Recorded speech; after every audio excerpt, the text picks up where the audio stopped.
Floating solar लगाए आपके नदी में या आपके पानी में, और उससे उस पानी को शुद्ध करके उससे ग्रीन हाइड्रोजन बनाए।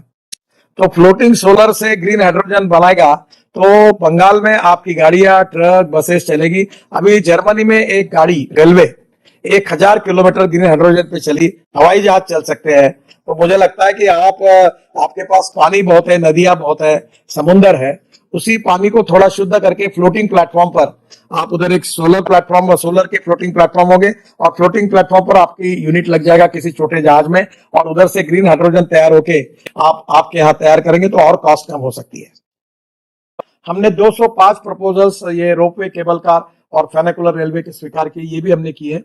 अब बेंगलोर के लिए, मुंबई के लिए, पुणे के लिए हम लोग हवा में चलने वाली डबल डेकर स्काई बस का भी प्लान कर रहे हैं, और निश्चित रूप से कलकत्ता में भी ये उपयोगी हो सकता है। तो मुझे लगता है कि इस प्रकार की public transport system on electricity ये भी होगी।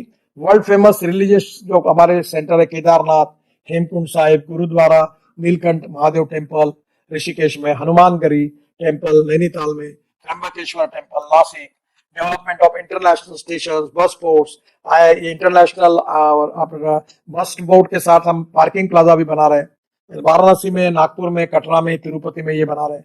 ये मल्टी मॉडल ट्रांसपोर्ट सिस्टम जो है, इससे रोड, फ्लाईओवर एंड मेट्रो में भी बहुत फर्क पड़ेगा। जैसे अभी हम मेट्रो अलग बनाते थे, फ्लाईओवर अलग बनाते थे। अभी नागपुर में पहले बार बनाया कि नीचे में रोड, ऊपर में फ्लाईओवर, ऊपर में मेट्रो। अब चेन्नई में हम एक रोड बना रहे हैं पोर्ट से, नीचे में 8 लेन रोड, ऊपर में फिर 6 लेन फ्लाईओवर, उसके ऊपर में 6 लेन फ्लाईओवर, उसके ऊपर में मेट्रो। एक पूना में हम बना रहे हैं, वाघोली से शिरूर तक, और एक तलेगांव से चाकल तक, दोनों को जोड़ रहे हैं। ये भी इसी प्रकार से है कि जो 3 टायर सिस्टम है। तो इस प्रकार का एक इंटीग्रेटेड अप्रोच लेकर गति शक्ति में हम लोग ऐसा कर रहे हैं कि भाई हम ये लॉजिस्टिक कॉस्ट और पैसेंजर को जो ट्रांसपोर्ट है, दोनों में हम कैसे ये करें। और हमारी फर्स्ट प्रायोरिटी वाटरवेज को है, सेकंड प्रायोरिटी रेलवे को है, थर्ड प्रायोरिटी जो है वो रोड को है, और फोर्थ एविएशन में है। अब 100 नए एयरपोर्ट भी बन रहे हैं। अब एमपीबीएस सी प्लेन, पानी पे उतरने वाले हवाई जहाज का सब कानून मैंने बना के रखे। इन्वेस्टर की जरूरत है, आप जैसे लोग अगर इन्वेस्ट करना चाहेंगे तो एयरपोर्ट की जरूरत नहीं, पानी पे हवाई जहाज उतरेगा। तो मुझे लगता है ये भी फायदा होगा। कलकत्ता जैसे जगह पर अभी हावरक्राफ्ट लाए, तो सी प्लेन के साथ हावरक्राफ्ट भी ट्रांसपोर्ट के लिए इधर से उधर अगर हम यूज करेंगे तो ट्रांसपोर्ट में काफी अच्छा फायदा हो सकता है। वाराणसी से हल्दिया तक आप क्रूज टूरिज्म शुरू कर सकते हैं, ऑलरेडी शुरू है। मुझे लगता है कि इसमें आप इन्वेस्ट करिए, और निश्चित रूप से हल्दिया से बंगाल के खाड़ी तक और फिर बांग्लादेश तक, मोंगला बंदरगाह तक ड्रेजिंग हमने किया है। मुझे लगता है कि इन सब इसमें डेवलपमेंट में अगर प्राइवेट पब्लिक इन्वेस्टमेंट आएगी तो बड़े प्रमाण पर यह सपना जल्दी ही पूरा होगा। देखिए, हमारे देश में पेट्रोलियम प्रोडक्ट्स का इंपोर्ट 16 लाख करोड़ का है। इसके कारण बहुत बड़ा पोल्यूशन भी होता है, और 16 लाख करोड़ देश की इकोनॉमी से बाहर जाते हैं।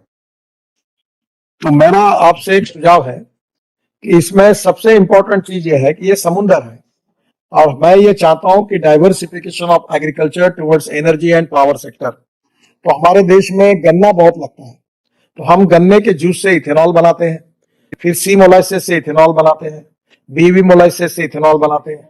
अभी ब्रोकन राइस और कॉर्न से भी हमने इथेनॉल बनाने की परमिशन दी है। आसाम में अभी हमने जो बाम्बू है उससे बायो इथेनॉल बनाया है।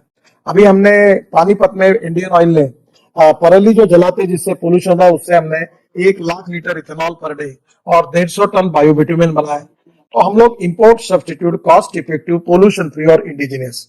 अब हमारे देश में पावर एनर्जी कौन सी अवेलेबल है? पहले तो इथेनॉल हम बनाएंगे, तो 1-2 लाख करोड़ की इकोनॉमी बनाएंगे। तो अभी मैं फ्लेक्स इंजन आ रहे हैं। मैं 28 तारीख को टोयोटो की जो कैमरी गाड़ी थी, वो आपको पता होगा, जो पेट्रोल और इलेक्ट्रिक पर चलती थी, 60% पेट्रोल और 40% इलेक्ट्रिसिटी। तो अभी हम वो गाड़ी जो है, मैं वो जो लॉन्च करने जा रहा हूँ, वो 100% बायो इथेनॉल पर चलेगी, और उससे 40% बिजली तैयार होगी। उनके इसी प्रकार के मॉडल आ रहे हैं। अब पेट्रोल की जरूरत नहीं। अब बजाज, टीवीएस और हीरो ने अपनी मोटरसाइकिल, स्कूटर बनाई है, जो ऑटो रिक्शा बनाई है, जो भी केवल बायो इथेनॉल पे चल सकती है 100%। तो अब इथेनॉल ये फ्यूल पेट्रोल को रिप्लेस कर सकता है। पर इसके साथ डीजल भी हमारे यहाँ है। तो हम लोग जो परली है, राइस स्ट्रॉ, इससे 5 टन परली से 1 टन बायो सीएनजी और बायो एलएनजी बना सकते हैं। जो कलकत्ता, बंगाल में राइस बहुत होता है, अब वो परली जला देते हैं। अब मुझे लगता है कि इससे अगर हम एलएनजी बनाएंगे तो वो एलएनजी सीएनजी पर हमारी गाड़ियां चलेगी।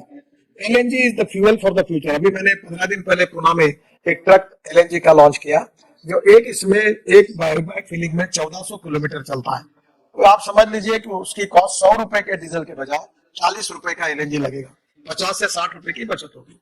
तो एलएनजी के कारण लॉजिस्टिक कॉस्ट कम होगी। सबसे बड़ी बात है कि हमारे देश में अब बिजली हम तैयार करते हैं। हमारे देश में 40% सोलर पावर होती है। अब electric car, electric scooter, electric motorcycle, उसके साथ साथ इलेक्ट्रिक ट्रक भी आ रही, इलेक्ट्रिक बसेस भी आ गई। और हमारे देश में 1.5 लाख बसेस हैं। और अभी आने वाले समय में पब्लिक ट्रांसपोर्ट को हम प्रोवाइड करें, 5 लाख बसेस लगेगी। अब मैंने मुंबई में double decker electric bus launch की है। फिर double decker electric luxury bus, जैसे कलकत्ता से गुवाहाटी या कलकत्ता से वाराणसी या ऐसी अनेक, कलकत्ता से भुवनेश्वर, इस प्रकार की बसेस चल सकती है। इससे क्या होगा, पोल्यूशन भी कम होगा और कॉस्ट भी कम होगी। अभी आपको पता होगा कि अभी हमने टेंडर निकाला था 5,500 बसेस के लिए। तो नॉन एसी बस का आया 39 रुपीज पर किलोमीटर और एसी बस का आया 41 रुपीज पर किलोमीटर। और डीजल की बस जो आपकी बंगाल में चल रही है, जिसकी हालत बहुत खराब है, हॉर्न छोड़कर सब बचते हैं, तो वो बस की चलाने के लिए कम से कम 90 से 115 रुपए किलोमीटर खर्चा आता है। और ये अगर आधा हो गया, 40 रुपए आएगा, 41 रुपए में एसी का आया, तो लोगों को कंफर्ट मिलेगी, टिकट रेट कम होंगे। तो धीरे धीरे हम ethanol, methanol, biodiesel, bio CNG, bio LNG, electric और ग्रीन हाइड्रोजन ये भविष्य का फ्यूल है। और अभी मेरे पास ग्रीन हाइड्रोजन की कार है, उसका नाम है निराई, जो टोयोटो की है। और ये जो ग्रीन हाइड्रोजन है, ये पानी से निकलता है या ऑर्गेनिक वेस्ट से तैयार होता है। फिर ब्लैक हाइड्रोजन कोयले से होता है। और इतना ही नहीं, तो आपके यहाँ दुर्गापुर में एक प्रोजेक्ट है जहां मीथेन निकलता है और मीथेन से फिर सीएनजी निकलता है। तो वैसे ही अब हमें ब्लैक हाइड्रोजन कोयले से, ब्राउन हाइड्रोजन पेट्रोलियम से और ग्रीन हाइड्रोजन पानी से या ऑर्गेनिक वेस्ट से। तो जो म्यूनिसिपल वेस्ट में वो सेग्रीगेट करके उसका प्लास्टिक, ग्लास, रबर सबका रिसाइकलिंग होगा। और जो ऑर्गेनिक वेस्ट होगी वो बायोडाइजेस्टर में डालकर उससे मीथेन निकलेगा, मीथेन से CO2 अलग करके हम हाइड्रोजन बनाएंगे। जो गंदा पानी है, मैं अपनी कॉन्स्टिट्यूंसी में नागपुर में जो टॉयलेट का पानी है, वो हम लोग महाराष्ट्र सरकार को बेचते हैं, जिससे हमको 300 करोड़ रुपए साल के पैसे मिलते हैं। अब उसी पानी को शुद्ध करके करोड़, 1.25 करोड़ का इलेक्ट्रोलाइजर मिलता है।